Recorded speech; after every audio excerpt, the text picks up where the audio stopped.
Brought to you by Palvi Agrico. आता शेतीसाठी जे काही लागणार ते घरपोच मिळणार, तेही मोबाईलच्या एका क्लिकवर. कोणीही लोक या ड्रग वाल्यांना किंवा कुठल्याही व्यसनाधीन असलेल्या लोकांना किंवा विक्रेत्यांना कधीच सहन करणार नाही की मोठ्या प्रमाणावरती गुंडगिरी असणाऱ्या आणि जे अवैध धंदे करणारे लोक आहेत अशा लोकांना राजाश्रय दिलेला आहे. कारण त्या पक्षश्रेष्ठीला कळायला पाहिजे की आपण कोणाला प्रवेश देतोय किंवा आपण कोण घेतोय, आपण काय करतोय. धाराशिव जिल्ह्यात जशा नगर परिषदेच्या निवडणुका जवळ येतात त्याच पद्धतीनं राजकारणाला रंगत येत आहे. विविध पक्ष प्रवेश होत आहेत. त्यामध्ये एक मोठा पक्ष प्रवेश झाला तुळजापूर शहरामध्ये.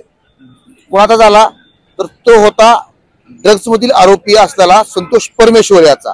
त्या पक्ष प्रवेशामध्ये भाजपाचे स्थानिक आमदार राणा तेजसिंह पाटील व प्रमुख पदाधिकारी यांच्या पक्ष प्रवेश झाला. त्या पक्ष प्रवेशावरून मोठं राजकीय वादळ निर्माण झालं.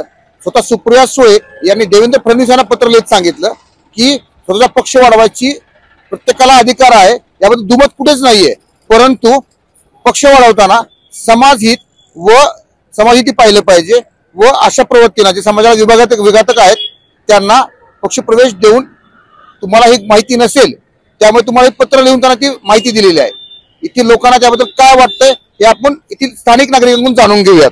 भाजप हा स्वच्छ व पारदर्शक पक्ष म्हणून ओळखला जातो. त्याच पक्षामध्ये अशा लोकांना पक्ष प्रवेश देऊन त्या राजाश्रय दिला जातोय का?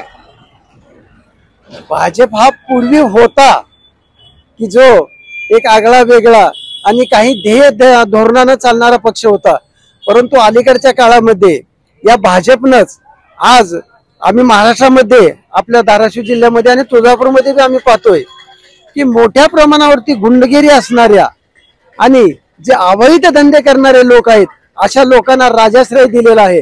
त्यामुळे सर्वसामान्य लोकांना आणि जनतेला याची फार मोठी झळ बसत आहे. हो, पक्ष प्रवेश झाला, पण हा माझा पक्ष तुम्ही जर हा जनतेला विचारण्यापेक्षा जर तुम्ही त्या पक्षश्रेष्ठीला जर विचारला तर आणखीन जरा बरं वाटेल मला. कारण त्या पक्षश्रेष्ठीला कळायला पाहिजे की आपण कोणाला प्रवेश देतोय किंवा आपण कोण घेतोय, आपण काय करतोय. गावाची परिस्थिती आज एवढी बिकट आहे. गावात यात्रा करायला आल्यापासून कुठलीही सुविधा मिळत नाही. पहिल्यापासून गावात तर पार्किंग आल्यापासून पार्किंग पासून त्या गाव भाविकांना लुटण्यास सुरुवात होते. पार्किंगच्या करच्या नावाखाली पार्किंगची सुरुवात पहिल्यापासून पार्किंगच्या नावाखाली भाविकांना लुटण्यापासून सुरुवात होते की भाविकांना जाईपर्यंत लुटलं झालं होतं. तुम्ही जो मला प्रश्न विचारला, संतोष परमेश्वरने इथे प्रवेश केला, त्याच्या वैयक्तिक गोष्टी असतात, मी प्रामाणिक सांगतो.